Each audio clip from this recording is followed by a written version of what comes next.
Pope Leo XIV, General Audience, September the 24th. Catechesis, Jesus Christ our hope, the Passover of Jesus. 8. The descent. In the Spirit, he also went to preach to the spirits in prison. First letter of Peter, chapter 3, verse 19. Dear brothers and sisters, good morning. Today, again, we will look at the mystery of Holy Saturday. It is the day of the Paschal mystery in which everything seems immobile and silent, while in reality an invisible action of salvation is being fulfilled. Christ descends into the realm of the dead to bring the news of the resurrection to all those who were in the darkness and in the shadow of death. This event, which the liturgy and tradition have handed down to us, represents the most profound and radical gesture of God's love for humanity. Indeed, it is not enough to say or to believe that Jesus died for us. It is necessary to recognize that the fidelity of his love sought us out where we ourselves were lost, where only the power of a light capable of penetrating the realm of darkness can reach. The underworld, in the biblical conception, is not so much a place as an existential condition. That condition in which life is depleted and pain, solitude, guilt, and separation from God and others reign. Christ reaches us even in this abyss, passing through the gates of this realm of darkness. He enters, so to speak, in the very house of death, to empty it, to free its inhabitants, taking them by the hand, one by one. It is the humility of a God who does not stop in front of our sin, who is not afraid when faced with a human being's extreme rejection.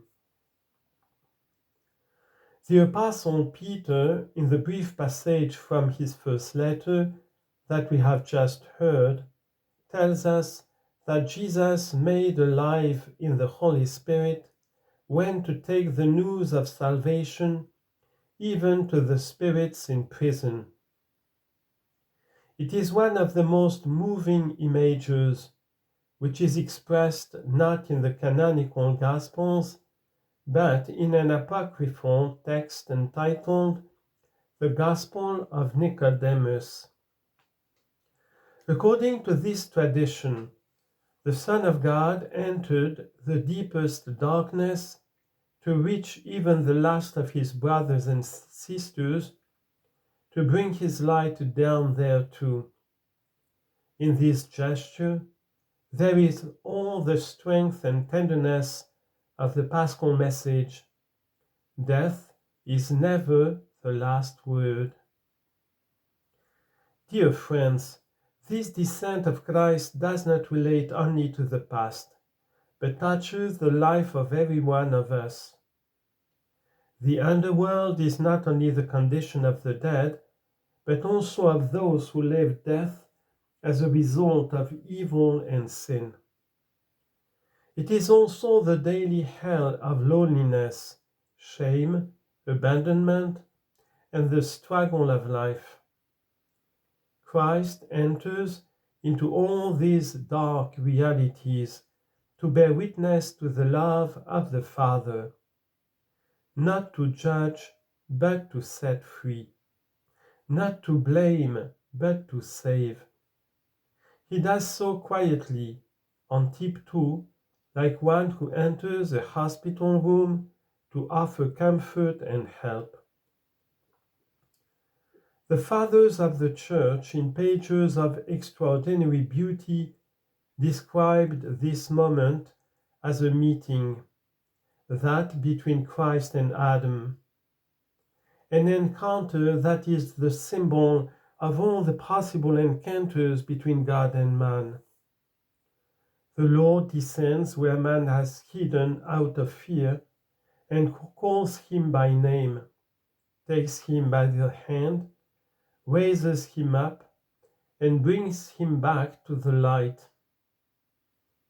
He does so with full authority, but also with infinite gentleness, like a father with the son who fears that he is no longer loved.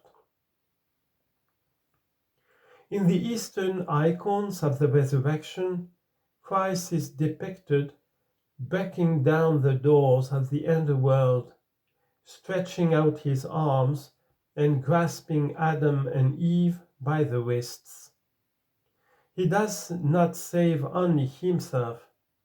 He does not return to life alone, but carries all of humanity with him. This is the true glory of the risen one. It is the power of love.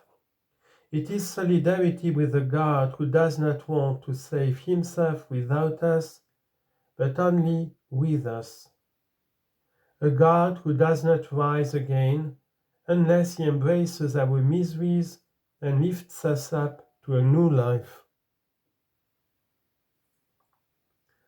Holy Saturday, then, is the day in which heaven visits earth most deeply.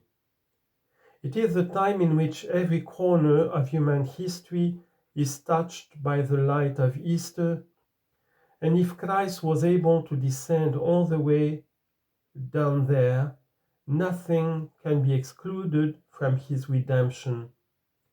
Not even our nights, not even our oldest faults, not even our broken bonds.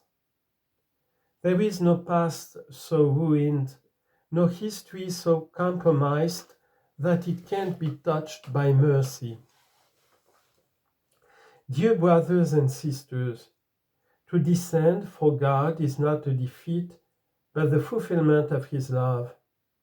It is not a failure, but the way by which he shows that no place is too far away, no heart is too closed, no tomb too tightly sealed for his love. This consoles us, this sustains us. And if at times we seem to have hit rock bottom, let us remember that is the place from which God is able to begin a new creation. A creation made of people lifted up, hearts forgiven, tears dried. Holy Saturday is the silent embrace with which Christ presents all creation to the Father to restore it to his plan of salvation. Announcement. Dear brothers and sisters, the month of October is now approaching, and in the Church it is dedicated in a special way to the Holy Rosary.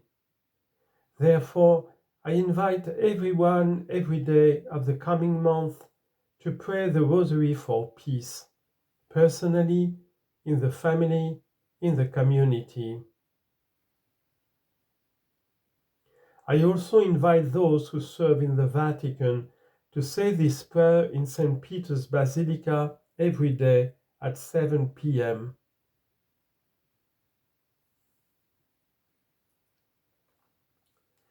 Summary of the Catechesis. In our continuing catechesis on the Jubilee theme of Jesus Christ our hope, we continue to contemplate the mystery of Holy Saturday. It is the day within the Paschal mystery when Jesus descends into the realm of the dead to bring the good news of the resurrection to all who dwell in darkness. When he makes this descent, which is by no means a defeat, he reveals his radical love for humanity and that death is not the final word. His love is a powerful light that penetrates the thickest darkness to reach our brothers and sisters who seem to be completely lost. This is not only an event of the past, but applies to each of us today. Christ enters our own struggles and touches our deepest sins with his mercy. May this remind us that if we allow Jesus to enter in our own dark places, he is able to create a new life in each of us, and we become beacons of hope that radiate the message of salvation for all peoples.